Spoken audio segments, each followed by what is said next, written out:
বিষয় দেওয়া হয়েছে দেনমোহর বনাম প্রচলিত যৌতুক সূরা নিসা আয়াত নম্বর 4-5। সে হিসাবে আমি আমার খুতবাতে সূরা নিসা থেকে শুধু 4 নম্বর আয়াত কানা তিলাওয়াত করেছি, তারই পাশাপাশি নবীজির একখানা হাদিস পাঠ করেছি। আমরা বিষয়টুকু শুধু 4 নম্বর আয়াত থেকেই উপস্থাপন করব। অধিবেশনের সময় কম, 5 নম্বর আয়াতে যাওয়া যাবে না। 4 নম্বর আয়াতে আমরা বিষয়টাকে উপস্থাপন করব ইনশাআল্লাহ।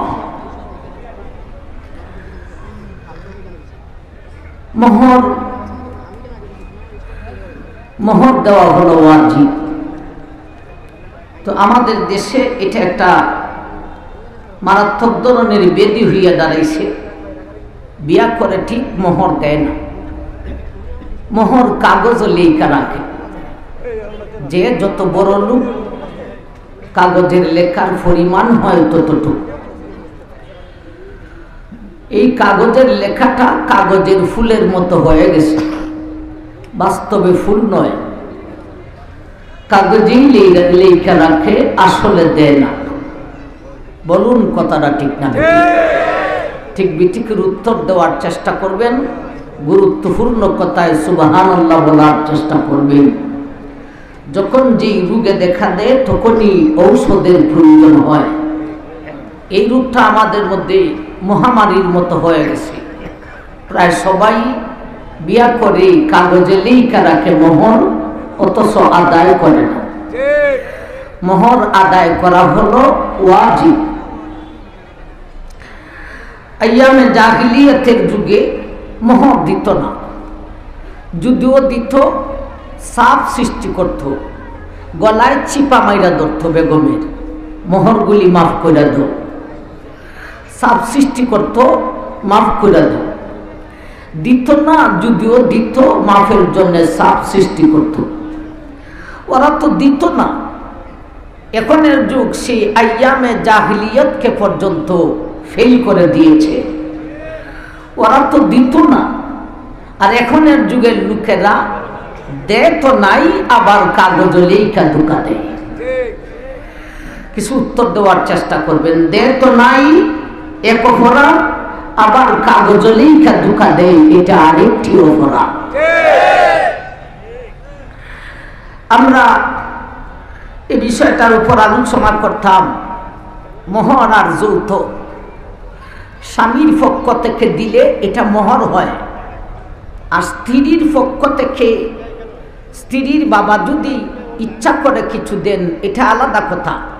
স্বামীর পক্ষ থেকে চুক্তি করে যদি আনা হয় আমাকে এই দিতে হবে, এটাই যৌতুক হয়ে যায়। অথচ মোহর হলো ওয়াজিব, যৌতুক হলো হারাম। আমরা এই বিষয়টুকু বোঝার জন্য যে আয়াত আপনারা নির্বাচিত করেছেন, আমরা আয়াতে আসি। وآتوا النساء صدقاتهن نحلًا فإن تبن لكم عن شيء منه نفسا فكلوه هنيئا مريئا। এই হলো সূরা নিসার 4 নম্বর আয়াত। ছোট্ট একখান আয়াত থেকে কথা বলুন। আয়াতখানাকে 2 ভাগে ভাগ করেন।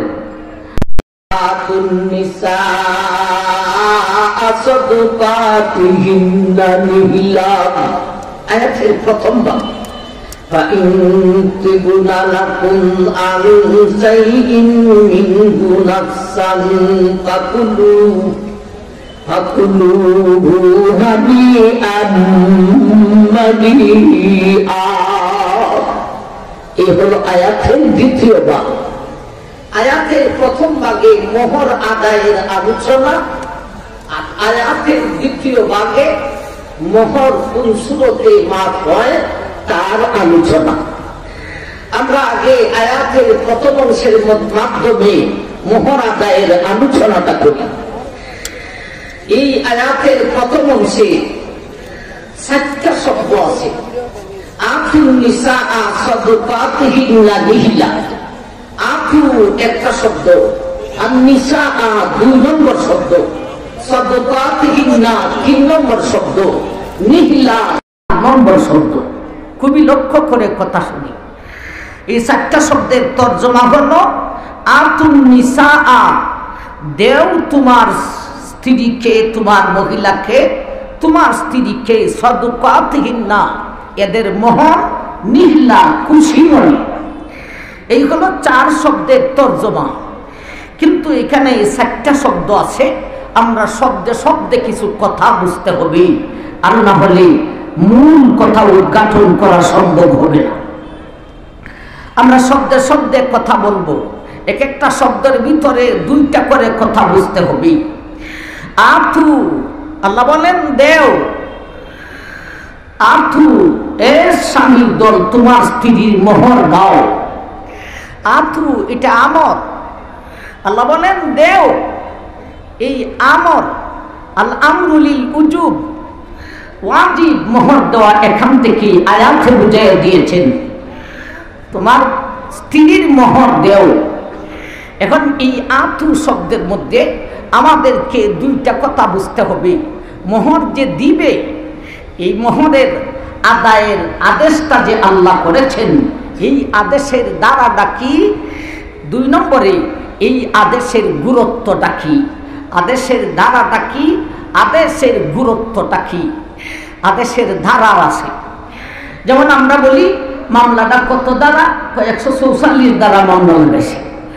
এমনভাবে মানুষের আদেশের যদি ধারা থাকতে পারে, আল্লাহর আদেশেরও ধারা আছে না? আছে না? আল্লাহর আদেশের ধারাই হলো সত্য।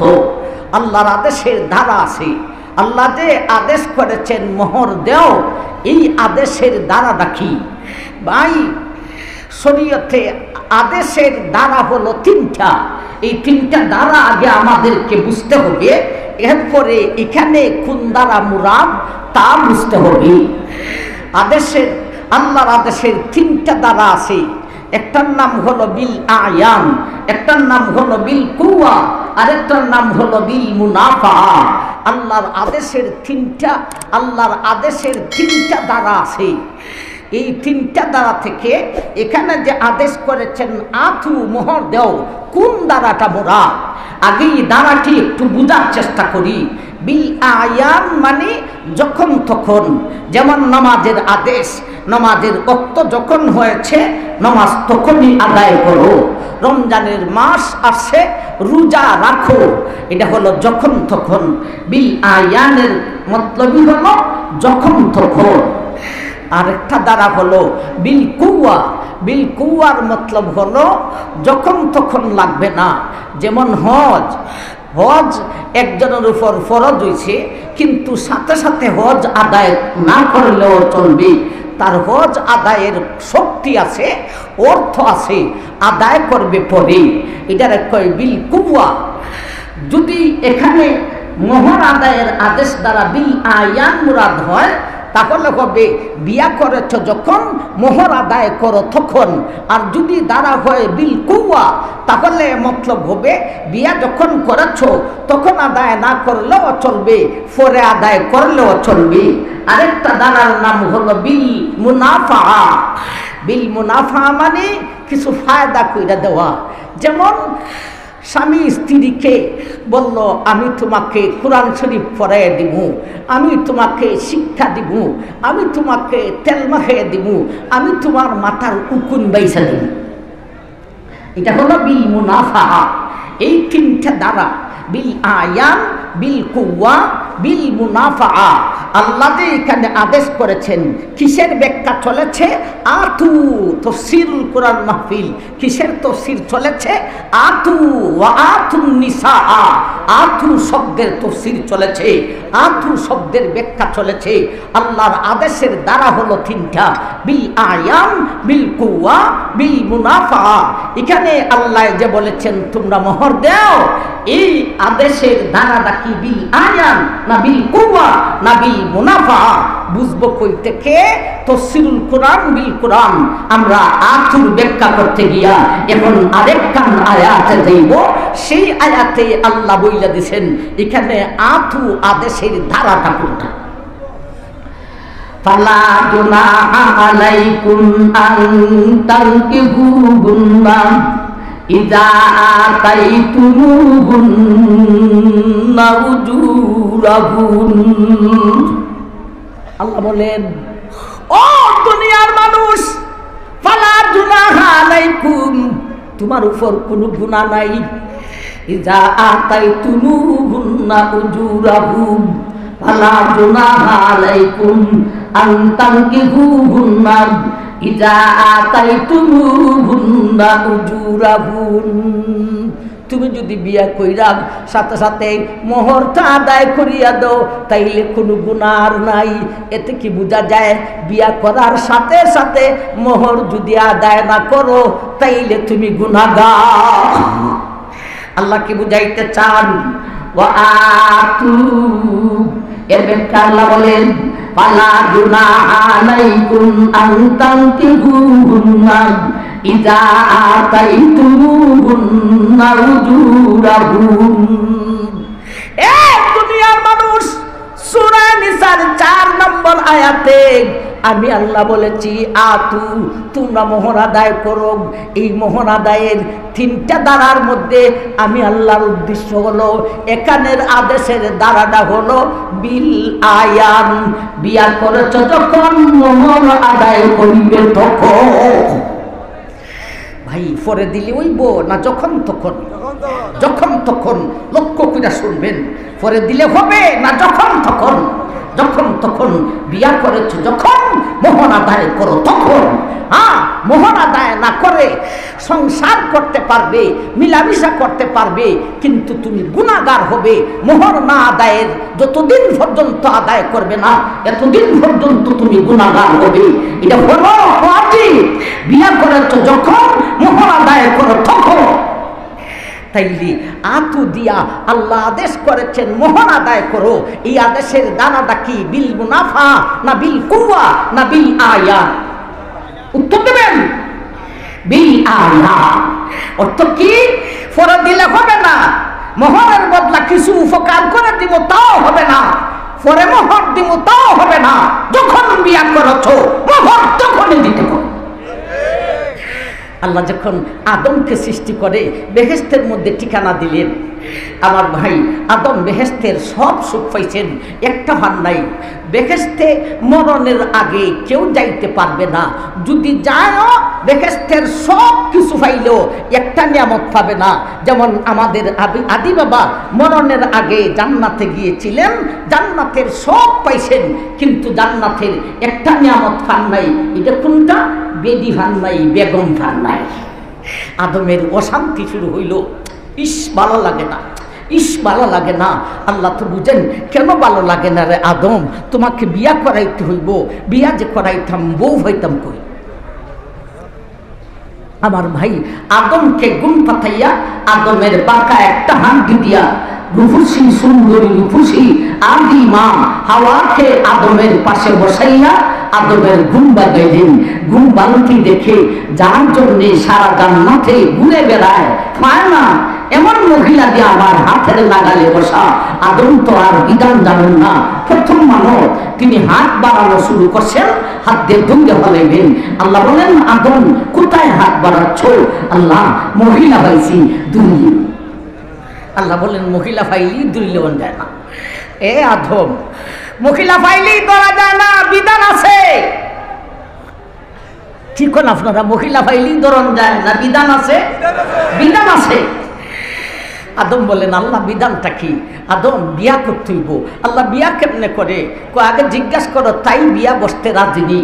আল্লাহ তুমি বিয়া বসবা? তিনিও রাজি, খালি রাজি না সালিতি না। আমার ভাই আল্লাহ বলেন তাই তোরা। আদম বলেন আল্লাহ তাই তো রাজি। তাইলে তাই ইজিল দিবে, তুমি কবুল হইবে, আর আমি আল্লাহ নিজে সাক্ষী রইলাম। বিয়া হয়ে গেছে, এখন তো হাত লাগাই দিব। এখন আদম হাত বাড়ানো শুরু করছেন। আল্লাহ বলেন, হে আদম, এখন কোথায় হাত বাড়াইতেছো?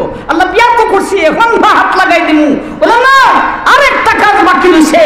ও আল্লাহ, এটা আবার কোনটা? এটা হলো তোমার বেগমের মোহর আদায় করিতে হইবে। তাইলে মোহর আদায় পরে করলে চলবে না, যখন তখন? আল্লাহ যে আদেশ করেছেন, আদেশের দ্বারাটা কি? বিল কুওয়া না বিল মুনাফা না বিল আয়া? যখন তখন বিয়া করেছ, যখন মোহর আদায় করিতে হবে তখন। এগুলি আমার পকেটের কথা না। শুধু তাফসীর আয়োজন করলেই চলবে না, তাফসীর শুনলেই চলবে না, বরং প্রত্যেকটা কথার উপর আমল করার চেষ্টা করতে হবে। এই সমস্ত রূপ আমাদের থেকে দূর করতে হবে। কাগজে লেখা রাখে ধোঁকা দেওয়া, এই সমস্তকে বন্ধ করে বিয়া করেছ যখন, মোহর আদায় করো তখন। এটা হলো আতুর। একটা কথা শুনলাম, আতু থেকে আল্লাহর আদেশের দ্বারা নাকি। এখন আসেন আল্লাহর আদেশের গুরুত্বটা কি? আল্লাহ যে আদেশ করেছেন মোহর দিতে হবে, এই আদেশের গুরুত্ব কতটুকু আমরা আরেকখান আয়াতে যাইব। আতুর ব্যাখ্যা বুঝতে গিয়া আমরা আরো দুইটা আয়াতে গেলাম। একটা আয়াতে গেছি, গিয়া বুঝলাম কি আদেশের দ্বারাটা হলো বিল আয়ান, যখন তখন। এখন এই আদেশের গুরুত্ব কতটুকু তা বুঝতে গিয়া আরেকখান আয়াতে আমরা যাই। আল্লাহ আরেক আয়াতে বলে, فَإِن طَلَّقْتُمُوهُنَّ مِن قَبْلِ أَن تَمَسُّوهُنَّ وَقَدْ فَرَضْتُمْ لَهُنَّ فَرِيضَةً فَنِصْفُ مَا فَرَضْتُمْ। আল্লাহ বলেন, ও দুনিয়ার মানুষ, আমি যে সূরা নিসার 4 নম্বর আয়াতে বলেছি মোহর আদায় করতে হবে, আমি আল্লাহ যে আদেশ করেছি, আমার আদেশের গুরুত্ব কতটুকু জানোনি রে? তুমি যদি বিয়া করার পরে বেগমের গায়ে হাত লাগাও নাই, অথচ তালাক দিয়ে দিয়েছ, বেগমের গায়ে হাত লাগাও নাই, তালাক দিয়ে দিয়েছ, তথাপিও মোহর যা নির্ধারণ করেছিলে এর অর্ধেক দিয়া দিতে হইব। এখন বুঝেন মোহর আদায়ের গুরুত্ব আসেনি? আরো জোরে বলেন, মোহর আদায়ের গুরুত্ব আসেনি?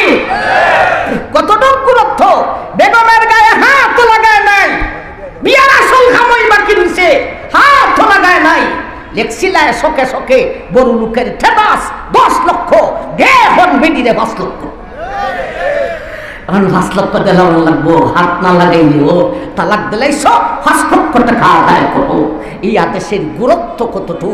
তো ফতুয়ায়ে রহিমিয়ায় লিখেছেন, কেমনে বুঝাইতাম, এই বিষয়গুলি বড় জটিল বিষয়, এই বিষয়গুলো বোঝানিও বড় একটু কঠিন ব্যাপার।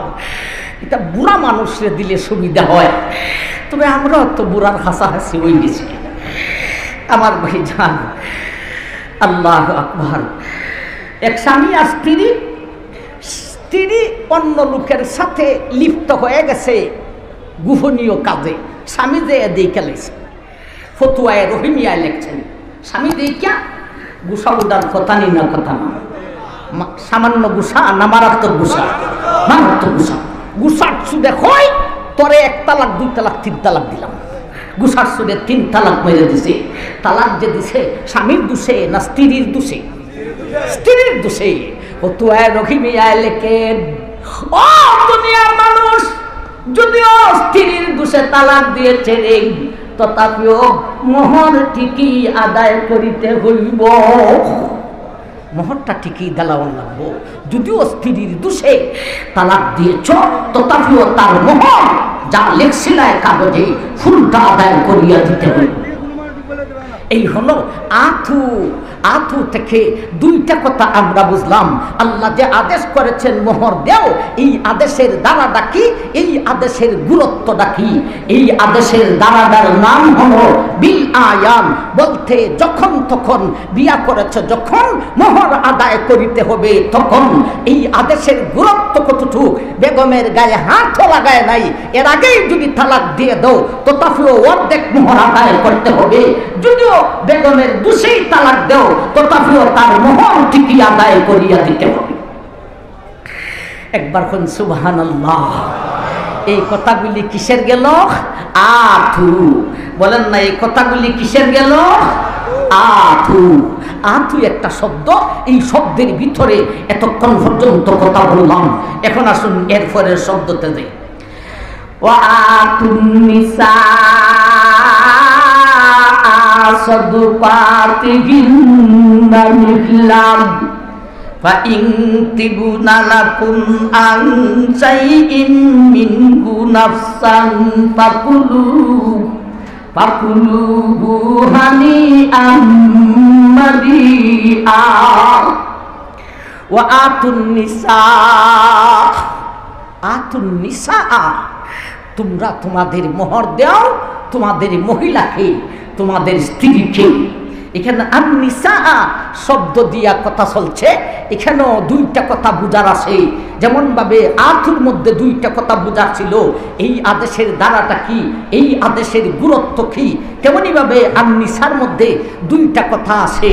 নিসাকে দেও, নিসা বলতে তর্জমা হলো মহিলা, মতলব হলো স্ত্রী। স্ত্রীকে দেও, স্ত্রীকে তুমি তোমার মোহর আদায় করো। এখানে প্রথম কথা আমাদেরকে বুঝতে হবে, স্বামী স্ত্রীকে দিত, দেওয়া দিলে এটা মোহর হয়। চুপ থাকেন, স্বামী স্ত্রীকে দিত দিলেই মোহর হয় আমার ভাই। আর স্ত্রীর পক্ষ থেকে যদি দেওয়া হয় এটা ওই যৌতুক হয়। আল্লাহ কার কথা বলতেছেন? কার কে দিত? স্বামী তার স্ত্রীকে দিত, স্ত্রী স্বামীকে দিত না।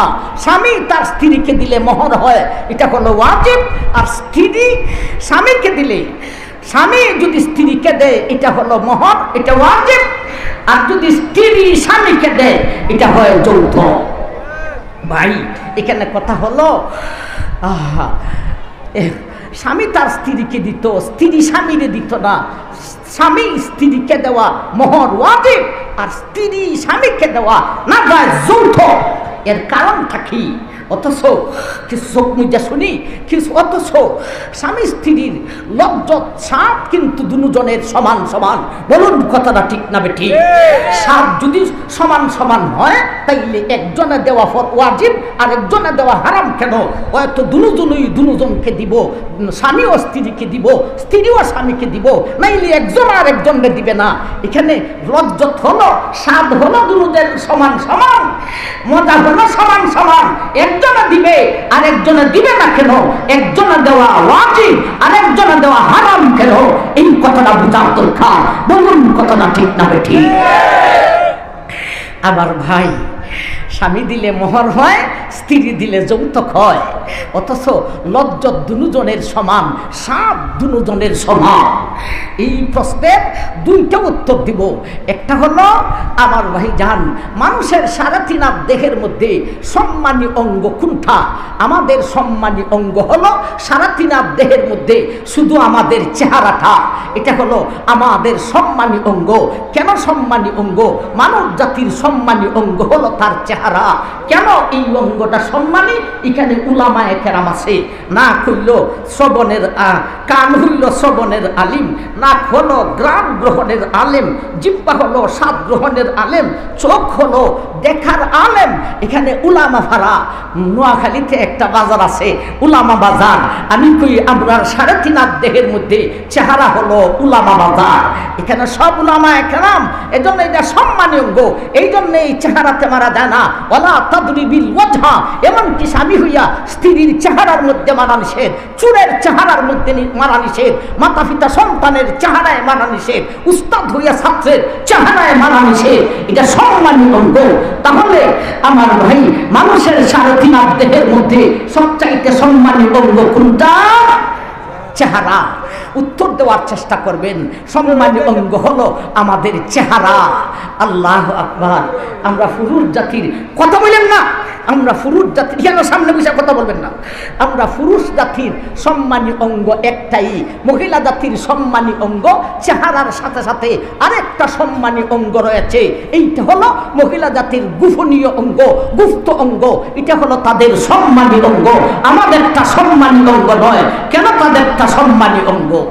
এ দুনিয়ার মানুষ, এই অঙ্গ দিয়া আল্লাহর নবী নূহ আলাইহিস সালাতু ওয়াস সালাম দুনিয়াতে আগমন করেছেন। আল্লাহর খলিল হযরত ইব্রাহিম আলাইহিস সালাতু ওয়াস সালাম এই অঙ্গ দিয়ে আগমন করেছেন। মূসা নবী এই অঙ্গ দিয়ে দুনিয়াতে আগমন করেছেন। ঈসা রূহুল্লাহ এই অঙ্গ দিয়ে দুনিয়াতে আগমন করেছেন।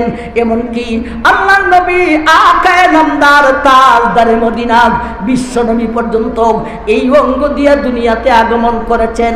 নবী রাসূলগণ, ওলি গোস কুতুবগণ এই অঙ্গ দিয়ে আগমন করেছেন। এজন্য মহিলা জাতির এই অঙ্গটা হলো বড় সম্মানী। আমার ভাই, তাহলে পুরুষের সম্মানী অঙ্গ হলো শুধু তার চেহারা, মহিলার সম্মানী অঙ্গ হলো দুইটা, একটা চেহারা আরেকটা হলো আমার ভাই সেই গোপনীয় অঙ্গ। এটা সম্মানী অঙ্গ, তোরটা সম্মানী নয়। এ পুরুষ জাতি, তোমারটা সম্মানী নয়, ওদেরটা সম্মানী। এজন্যে সৃষ্টিগত ভাব দ্বারা আল্লাহ এমন ভাবে করেছেন, পুরুষ যদি কাপড় খুলে নেয় সবে তারটা দেখতে পারবে, কিন্তু খুদা না করুক কোনো মহিলা যদি উলঙ্গ হয়ে যায় তারটা এত সহজে দেখা যাবে না। এটা সৃষ্টিগত ভাব দ্বারায় সম্মানী জিনিসকে সম্মানার্থে লুকাইয়া রাখা হয়েছে। সুতরাং ও দুনিয়ার মানুষ, পুরুষ তোমারটা সম্মানী নয়, ওরটা সম্মানী। সম্মানী জিনিস ব্যবহার করতে হলে সম্মাননা দিতে হয়। সম্মানী জিনিস ব্যবহার করতে হলে কিছু দিয়েও তাকে ব্যবহার করতে হয়। আপনারা কবেন, হুজুর পতিতালয় তো জাজ করে লইতেছেন, বেশাখানা তো জাজ করে লইতেছেন, তাইলে কিছু দিয়াই যদি ব্যবহার করা যায়, আমি টাকা দিয়া ব্যবহার করবো, তাহলে পতিতাদি যাই যদি বস, জিনা যাই যদি টাকা দিয়া, নাউজুবিল্লাহি মিন যালিক, এইভাবে দিলে হবে না। কিভাবে দিতে হবে এটা দেওয়ার একটা সিস্টেম আছে। আল্লাহ রেখায়েতে বলেন, মুফসিদিনা গায়রা মুসাফিহিন। ও দুনিয়ার মানুষ, তুমি দেখ মহিলাদের সেই অঙ্গকে ব্যবহার করবে রে, মুহসিন হইয়া করো, মুসফিক হইয়া করিও না। বলতে কিছু দিয়া তাকে ব্যবহার করতে হলে দেওয়ার একটা সিস্টেম আছে রে। দেওয়ার সিস্টেম হলো বিয়ার মাধ্যমে দিতে হবে। আর বিয়ার মাধ্যমে যেটা দে এটার নামই মোহ। শুধু টাকা দিলেই ওই অঙ্গ ব্যবহার করা যাবে না, টাকাটা দেওয়ার একটা সিস্টেম আছে। এটা হলো বিয়ার মাধ্যমে দিতে হবে।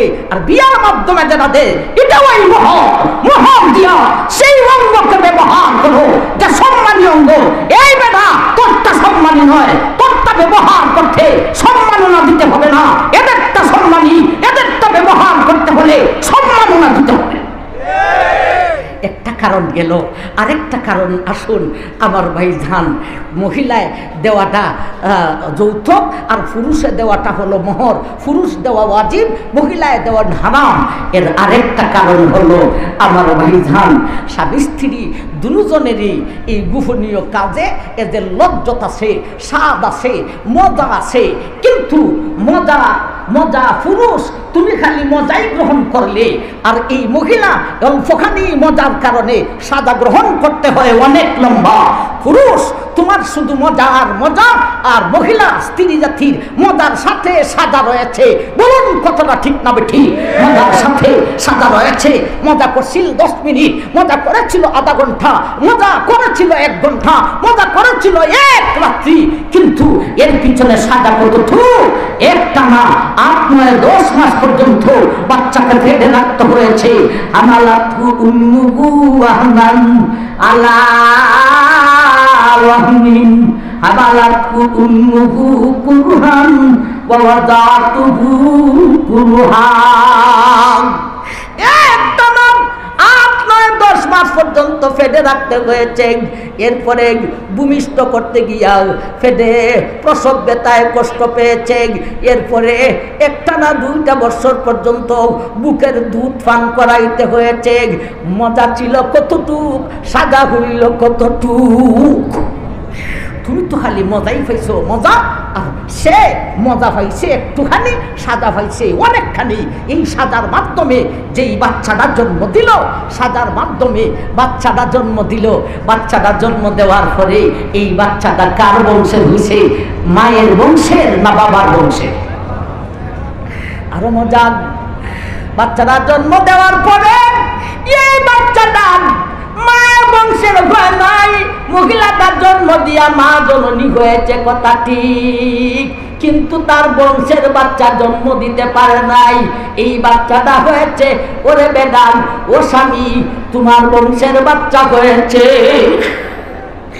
এত কষ্ট হলো, কষ্ট হইয়া বাচ্চা জন্ম দিল। বাচ্চাটা বংশ হইল কার? মায়ের বংশের না বাবার বংশের? আমরা কি আমাদের মায়ের বংশের না বাবার বংশের? আমরা বাবার বংশের। মা তিনি মা জননী, কিন্তু ওনার বংশের আমি নই।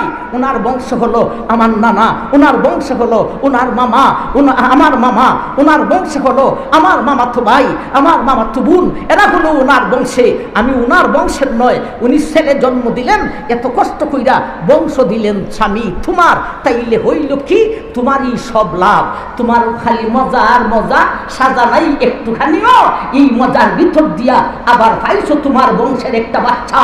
আর এই মহিলাটায় একটুখানি মজার কারণে সাজা ভাইল কতটুক, সাজা ভাইয়া বাচ্চা জন্ম দিল, এটাও আবার তার বংশের নয়। এর উপর যদি আবার তার উপর সাফাইয়া দাও, তুমি আমাকে দিতে হবে, এটার নামেই যৌতুক। এর চাইতে বড় জুলুম আর কিছু হতে পারে না। এই হলো আল্লাহর বিধান। আল্লাহু আকবার। আল্লাহ সেই কথাটা বলেন, ওয়াতুন নিসা সাদুকাতিহিন্না নিবিলাম ফাইন তিবুনা লাকুম আন শাইইন মিনহু নাফসান ফাকুলুহু হানিআম মারিআ। ওয়াতুন নিসা, ও দুনিয়ার স্বামীর দল, তুমি তোমার স্ত্রীর মোহর আদায় করো রে। আতুন নিসা, দেও তোমার স্ত্রীর মোহর।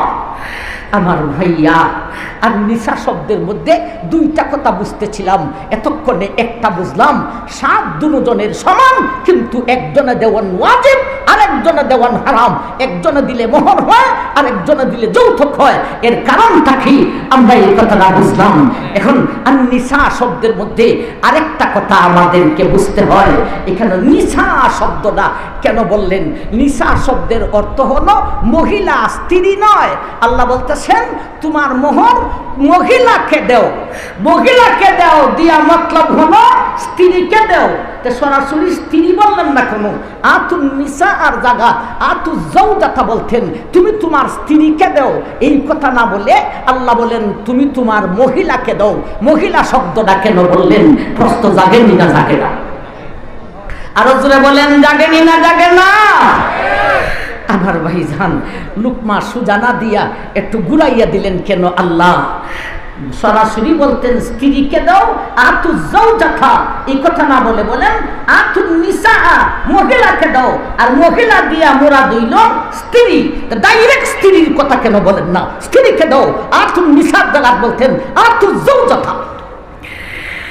আমার ভাই, আল্লাহ বুঝেই নাজিল করছেন, যদি স্ত্রীর শব্দ আনেন আতু জাওজাতা, স্ত্রীকে দেও, তাহলে এখানে স্ত্রীর দাবিদার অনেকজন বাহির হয়। যেমন স্ত্রীর বাবা, বাবায় কয় তোমার যে বেগম, এটা হলো আমার মেয়ে, আমি হলাম তোমার বেগমের বাবা, সুতরাং টাকা এটা আমার হাতে দাও। ভাইয়ে বলবো তোমার যে বেগম, আমি হলাম তার ভাই, এটা আমার হাতে দাও। চাচায় বলবে আমি তোমার যে বেগম, এটা আমার বাতিজি, আমি তার চাচা, আমার হাতে দাও। গ্রাম্য মুরব্বী বলবে তোমার যে বেগম, এটি হলো, আল্লাহ বুঝাইতে চান এই মোহর পাওয়ার অধিকার একমাত্র কার? মহিলা জাতি। বলেন এই মোহর পাওয়ার অধিকার পুরুষ জাতির নয়, এই মোহর পাওয়ার অধিকার হলো একমাত্র মহিলা জাতি। বলুন কথাটা ঠিক না ঠিক? আল্লাহ সেই কথা বুঝাইতে যাইয়া মহিলা শব্দটা আনছেন। সাবধান, কোন পুরুষ এর মধ্যে হস্তক্ষেপ করতে পারবে না। ওয়াতুন নিসা,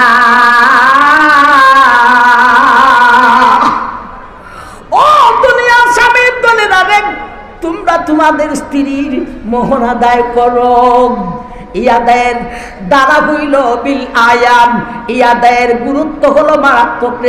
বেগমের গায়ে হাত লাগাইবার আগেও যদি তালাক দিয়া দাও, তথাপিও অর্ধেক মোহর দিয়া দিতে হইল। এই মোহরটা পুরুষের পক্ষ থেকে, স্বামীর পক্ষ থেকে স্ত্রীকে দিতে হইব। স্ত্রীর পক্ষ থেকে দিলি এটা যৌতুক হইয়া যায়। আমি আল্লাহ নিসা শব্দ বইলা এই কথা বুঝাইতে চাই, এই মোহর পাওয়ার অধিকার একমাত্র মহিলা জাতির। সাবধান, কোনো পুরুষ এই টাকা রাখবেন না। যদি এখানে এমন কোনো পুরুষ থাকেন, অসম্ভবের কিছু না, জলদি আজকে গুনার আগে তোমার মেয়ের টাকা আদায় কর। এটা তোমার খাওয়ার অধিকার নয়, একদম নিষেধ। আসুন, কটা শব্দ গেল?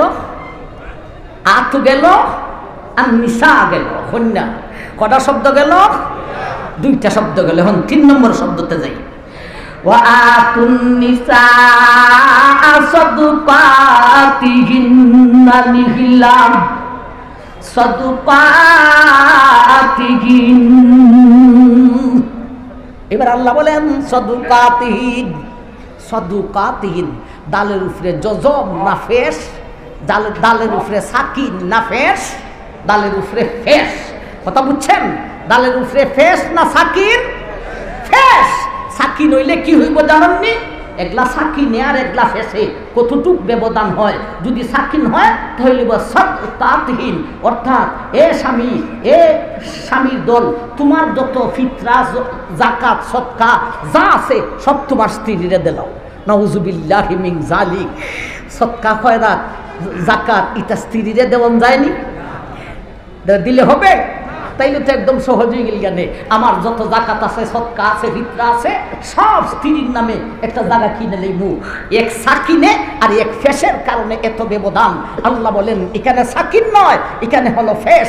সাদুকাতহীন, সাদুকাতের অর্থ হলো মোহর। সদকাত সাকিন দিলে অর্থ হইব সদকা, আর দালের উপর ফেস হইলে অর্থ হইব মোহর। তোমার মোহর আদায় করো। এখানেও দুইটা কথা বুঝতাম। একটা কথা হলো মোহর, এটা আরবি শব্দ। আল্লাহ মোহর না কইয়া সাদুকাত শব্দ কেন বললেন? ডাইরেক্ট বলতেন আতুন নিসা মুহুরাহুন্না নিহিলা, এভাবে বলতেন। মোহর আরবি শব্দ, মোহর না বলে সাদুকাত কেন বললেন? ওয়াতুন নিসা সাদুকাতিহিন। আমি আল্লাহ মোহর শব্দ বাদ দিয়া সাদুকাত কেন বলছি রে? আমি আল্লাহ একটা কথা দিয়া অনেক কিছু বুঝাইতে চাই। সাদুকাত দিয়া বুঝাইতে চাই মোহর দেও, আর সাদুকাত শব্দ দিয়া আরেকটা কথা বুঝাইতে চাই। সাদুকাতের অর্থ হলো সত্যবাদী। বলতে তুমি যদি মোহর আদায় করে তুমি তোমার স্ত্রীর কাছে যাও রে, তাইলে সত্যবাদী হইয়া যাইবাই। আর মোহর আদায় না করিয়া যদি তুমি তোমার স্ত্রীর কাছে যাও তাইলে তুমি মিথ্যাবাদী হইবাই। এই কথাটা বুঝাইতে গিয়া মোহর শব্দ না নিয়া সাদুকাত শব্দ আনিলা। আল্লাহ মোহর শব্দ না কইয়া সাদুকাত শব্দ দিয়ে কি বুঝাইতে চান? সাদুকাত দিয়া মোহর বুঝাইতে চান, সাথে সাথে আরো একটা জিনিস বুঝাইতে চান। সেইটা কোনটা? মোহর আদায় কইরা স্ত্রীর কাছে গেলে সত্যবাদী হইয়া যাবে, আর মোহর আদায় না কইরা স্ত্রীর কাছে গেলে মিথ্যাবাদী হয়ে যাবে। এ সমাজের স্বামীর দল কয়জন স্ত্রীর কাছে সত্যবাদী হয়েছেন আর কয়জন মিথ্যাবাদী হয়েছেন? নিজের নিজে মনে মনে অঙ্ক করো। তুমি তোমার স্ত্রীর কাছে সত্যবাদী না মিথ্যাবাদী? আমার ভাই, সত্যবাদী হইয়া যাও স্ত্রীর কাছে। মোহরের শব্দ অনেকটা আছে। সাদুকাত একটা শব্দ, মোহর একটা শব্দ। খুতবাতে একটা হাদিস পড়েছিলাম, আল্লাহ রসুল বলেছেন আব্দুল আলাইক। আলাইক একটা শব্দ, আলাইকের অর্থ মোহর। উজুরাহুন্না, আরো ফরিজাতুন্না, ফরিজাতুন, এগুলি হলো মোহরের শব্দ। এখানে সাদুকাত শব্দ আনলেন, আইনা মোহরও বুঝাইছেন, সাথে সাথে সেই কথাটা বুঝাইছেন স্ত্রীর কাছে সত্যবাদী হইয়া যাও, আর মোহর আদায় না করে গেলে মিথ্যাবাদী হবে। আপনারা কবেন হুজুর রাখেন, আপনারা তো স্টেজে বসেন, অনেক কথাই বলতে জানেন। হুজুর আমরা যে কাগজে লিখে রাখি এর কারণটা কি জানেন? এটা তো আমরাও বুঝি কারণটা কি। ওগুলি বুঝে শক্ত করে। কি করে বলেন না? কি করে? শক্ত করে। 1 লাখ টাকা মোহর দিলাইলে কোন সময় না উঠবো আর আমার মেয়ের তালাক দিলাইব, কোন সময় গুছা উঠে দিব আমার মেয়েকে তালাক মেরা দিব। আর যদি 10 লাখ টাকা কাগজে লিখে দিই হুজুর এই বইতে তালাক দিত না, আমরা শক্ত করি, আর আপনারা এগুলি কি আজব? আমরা তো চাই মেয়েদের শক্ত হইয়া দিতাম। শক্ত কেমনে হয় আর দুর্বল কেমনে হয় এটা তুমি বুঝো না আল্লাহ বুঝে। আরো জোরে এখন তুমি বুঝো না আল্লাহ বুঝে? এ আমার ভাইয়া রে, কে কার স্ত্রী হবে, কে কার স্বামী হবে? স্বামী আর স্ত্রী এটা আলমে এটা কুদরতে আদলিতে আল্লাহ লৌহে মাহফুজে লেখা রাইখা দিয়েছেন কে স্বামী আর কে স্ত্রী হবে। যদি মধ্যে তালাক হয়, তালাকের পরে আবার কে তার স্ত্রী হবে, এটাও সেখানে লেখা আছে। তুমি কাগজে লেখা শক্ত করতে হবে না, আমি আল্লাহ লৌহে মাহফুজে লেখিয়া শক্ত করে দিয়েছি। আমি লৌহে মাহফুজে লেখা শক্ত করে দিছি, তুমি কাগজে লেখা শক্ত করতে হবে না। তাই না তো তোর তকদিরের উপর বিশ্বাসই হইল না। সাইজা দিব, তালাক দিলাইব, বয় হইতো না আমার মেয়ে রে, এজন্য কাগজে লেখা দিই। আরে ওইখানে লেখা আছে তোমার মেয়ে মরণ পর্যন্ত সে তার স্ত্রী হিসাবে থাকবে, নমধ্যে তালাক দিবে, এটা ওইখানে লেখা আছে। ওইখানে লেখা আছে যেভাবে, সেইভাবেই বাস্তবায়ন দেব। আমি কই এইভাবে শক্ত হয় না, কাগজে লেখা দিলে শক্ত হয় না, আরো দুর্বল হয়। কেমনে দুর্বল হয়? সমাজে বুঝে শক্ত হয়। আমি কই না না, শক্ত করেছেন আল্লাহ, আরো দুর্বল হয়। দুর্বল হয় কেমনে? স্বামীর কাছে বংশই নিয়েছে, আমাকে যে বিয়া করেছো টাকা লেখা 10 লাখ দস্তখত করো। বংশই স্ত্রীও নিয়েছে, শ্বশুরও নিয়েছে, চাচা শ্বশুর নিয়েছে, মামা শ্বশুর নিয়েছে, সম্বন্ধীকে নিয়েছে, শালায় নিয়েছে, সব মিলে আমার থেকে দস্তখত নিয়েছে। এর মতলব কি? আমি দামানকে আমার স্ত্রীও বিশ্বাস করে না, আমার শ্বশুরও বিশ্বাস করে না, আমার চাচা শ্বশুরে বিশ্বাস করে না, আমার শ্বশুর বাড়ির মানুষ আমাকে প্রথমবারই বিশ্বাসঘাতকতা করেছে, আমাকে বিশ্বাস করে নাই। ওর মনে দেবী এটা তোমার কাছে আসতে গিয়া আমি 10 লাখের উপর দস্তখত করতে হয়েছে। এটা কি দুর্বল সবল হলো, শক্তিশালী করা হইলো না দুর্বল করা হইল? দুর্বল হয় কেমনে, শক্তিশালী হয় কেমনে? তুমি বুঝো, আমি আল্লাহ শক্ত করে দিয়েছি, তুমি কাগজে লিখা দস্তখত লইয়া শক্ত করতে হবে না। এইভাবে যদি যায় শ্বশুর বাড়ি, তার মনটায় যদি স্মরণ হয়, আর আমরা ওয়াজ কইরা শিখাই দিছি স্মরণ হইবই, বেগম কাছে হইব। এখন তো কত আদর তুমি আর আমি, কিন্তু তোমার কাছে আসতে গিয়া আমারও তো বিশ্বাস করছো না। 10 লাখের উপর দস্তখত লইয়াছে, তোমার বাবাই আমাকে ফাঁস দিছে, তোমার বাবা আমাকে বিশ্বাস করে না, তোমার আত্মীয় স্বজন আমাকে বিশ্বাস করে না। সুতরাং এইভাবে শক্তিশালী হয় না, এইভাবে জিনিসটা আরো দুর্বল হইয়া যায়। এই হলো সাদুকাতিহিন্নার মধ্যে 1 নম্বর কথা। আল্লাহ মোহর শব্দ না বলে সাদুকাত শব্দ কেন বললেন? 2 নম্বর কথা, মোহর কতটুক দিতে হবে? নিম্ন স্তরের মোহরের পরিমাণ আছে। লা মাহরা আকাল্লা মিন আশারাতি দারাহিমা, 10 দিরহমের নিচে মোহর হতে পারে না। 10 দিরহম দিতে হবে। নিচের পক্ষে মোহর হলো 10 দিরহম। হুজুর 10 দিরহম আমরা কেমনে বুঝতাম? ফোনে 3 বড়ি রূপার মূল্য যত, 10 দিরহমে ফোনে 3 বড়ি মূল্য নবীর যুগে কিনা যাইত। সুতরাং ফোনে 3 বড়ি রূপার মূল্য যতটুক হবে, এটাই 10 দিরহম, এটাই দিয়েই মহিলাকে বিয়া করা যাবে। এটা হলো বিহার এই মোহরের একেবারে নিম্ন স্তরের মোহর।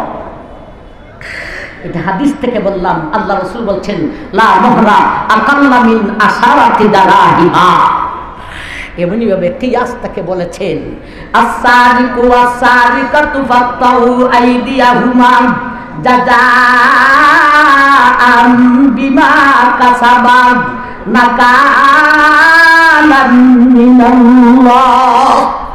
সুরায় যদি চুরি করে, সুন্নি যদি চুরি করে, ওর হাত কাটিয়া দাও। কত টাকা চুরি করলে? নিচের পক্ষে 10 দিরহম হইতে হইব। 10 দিরহম পর্যন্ত একটা অঙ্গকে নষ্ট করা যায়। সুতরাং সেই অঙ্গকে ব্যবহার করতে হলে নিচের পক্ষে 10 দিরহম দিতে হবে।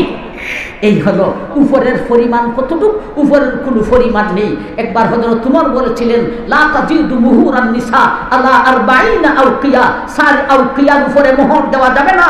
সাথে সাথে এক মহিলায় 2টা ফলাইছে। ওয়া আতাইতুম ইহদাহুন্না কিনতারা, আয়াতের মধ্যে আছে মহিলায় বুল ধরেছে কার? হযরত উমর রাদিয়াল্লাহু তাআলা আনহু। উমর তুমি আপনি যে বললেন, আল্লাহ তো বলছেন কিনতারা, দাও ভাড়া দাও, দাও ভাড়া দাও, এর কোনো উপরের কোনো সীমা নেই। হযরত উমর বলেন আমি ভুল করেছি, মহিলায় শুদ্ধ করেছে। ভুল হয়েছে যেখানে এখানে বাহাদুরি করার কোনো কারণ নেই। শিক্ষা দিয়েছেন মহিলায় আমার ভুল যেটা ধরেছে সঠিক ভুল ধরেছে। এখন আসুন নিহিলা শব্দ যেই শেষ করে দিব,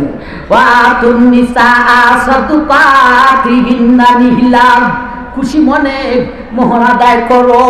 এখানে আলোচনা হলো মোহর আদায় করলে লাভটা কি হবে, না করলে ক্ষতিটা কি হবে। মোহর আদায় করলে লাভটা কি হবে আমার ভাই, এক নম্বরে এই স্বামী স্ত্রীর মধ্যে দুনিয়ার জগতে দ্বন্দ্বয় দেখা দিবে না, ঝগড়ায় দেখা দিবে না, এবং যেই সন্তানটা হবে এই সন্তানদের মধ্যে এক জাতীয় নূর হয় এদের চেহারায়, এবং এই সন্তানরা মুআদ্দব হয়, এবং পরকালে এরা দুজন যদি জান্নাতি হতে পারে পরকালেও এদেরকে স্বামী স্ত্রী করিয়া জান্নাতে ঠিকানা দেওয়া হইব। এই হলো মোহর আদায়ের লাভটা কি। মোহর আদায় না করলে ক্ষতিটা কি আমার ভাইজান, যেই সংসারে মোহর আদায় করে না এই সংসারে সুখ আসে না, খালি ঝগড়া ফাসাদ হয়, বাচ্চাদের চেহারায় নূর হয় না, বাচ্চারা মুআদ্দব হয়। আর পরকালে কি হবে এই কথাটা বলি শেষ করে নিতাম। পরকালে কি হবে আমার ভাই, আপনি যে কাগজে লিখে রাখছেন এই কাগজে লেখা 10 লক্ষ দেন নাই, হাসরের মাঠে মহিলা আপনার বেগম যে আপনার খাতার তলের মানুষ, এত আপন দুনিয়াতে কেউ নেই, এই খাতার তলের মানুষটাই যায় বলবে সাব 10 লক্ষ যে লিখেছিলেন এটা আমার দেন, কই থেকে দিবেন, 10 লাখ কই পাবেন, ফাইলেও সেখানে টাকার লেনদেন হয় না, তখন দিতে হবে কি সারা জীবন নামাজ পড়িয়া, সারা জীবন রোজা রাখিয়া, সারা জীবন ওয়াজ করিয়া, সারা জীবন ওয়াজ করাইয়া, সারা জীবন ওয়াজ শুনিয়া। এই বেটা এ স্বামীর দল যত সওয়াব কামাই করেছিলে ওই 10 লক্ষ টাকার মোকাবেলায় সমস্ত জিন্দেগানির সওয়াব মহিলাকে দিয়া মহিলা বড় হাতে জান্নাতে যাবে, তুই শূন্য হাতে জাহান্নামে যাবে। সুতরাং কাগজের লেখা 10 লক্ষ 20 লক্ষ যে যত বড় লোক এত বড় লেখে, এটা বড় লোকের টেডাস নয়, এটা ফকিন্নির ফুতের টেডাস। আমার ভাইজান এখন আপনারা বলবেন হুজুর এখন করতামটা কি, এরপরে রংসে আল্লাহ বলেন মোহর মাফ হওয়ার সুরত আছে। মোহর মাফ হওয়ার সুরত কি? মোহর মাফ হওয়ার সুরত হইল আমারে মাফ কইরা দে বোন, আজকে মিরপুরির বস্ত যে তা শুনেছি, আমারও তুই মাফ কইরা দে, আসরের মাঠে তুই আমারে খালি হইরে লিবে, আদরের বেগম হবো আর কোন কি যায় না আপনারে মাফ কইরা দিলাম, ই মাফ হইবে না। এইভাবে মুখ দিয়া মাফ লইলে 4-5 দিন পরে যখন ঝগড়া লাগবো ওই বেগমে কবে এরা বাঁকা হাড্ডির তৈরি, ওই 4-5 দিন আগে যে মাফ করছিলাম এটা বাতিল। কথা বুঝাইছিনি? সুতরাং মোহর মাফের সুরত হলো নগদ আদায় করতে হবে, তার হাতে তুলিয়া দিতে হবে। এখান থেকে যদি আপনারা কিছু দেয় এটা আলাদা কথা, বা সবটাই দেয় এটা আলাদা কথা, দিতে হবে। এখন আপনারা শেষ একটা সুরত কইয়া যাই, হুজুর এখন করতাম কি 10 লাখ 20 লাখ লিখকে তুই দিছি, এখন এত টাকা পাইমু কই আর দিমু কই থেকে, সব ইবাদতের সওয়াব জিহাদ হাসরের মাঠে লয়ে দিব। স্বাস্থ্যগঞ্জের মানুষ জায়গায় এখন স্বর্ণ হয়ে গেছে, অনেক মূল্যবান জায়গা। আপনি 10 লাখ টাকার পরিমাণে একটা জায়গা মোহরের নামে বেগমের নামে রেজিস্ট্রি করিয়া দেন, এই জায়গা মোহরানায় তোমাকে দিয়া দিলাম, এই জায়গা লিয়ে সে বাপের বাড়ি যাবে না। তুমি মারা গেলে যেমন তোমার সম্পদ তোমার ছেলে ভাইবে, তোমার স্ত্রী মারা গেলেও তোমার সম্পদ তোমার ছেলে ভাইবে, তোমার সম্পদ তোমার গড়ে রইল, জায়গাটা দিয়া দিলেন।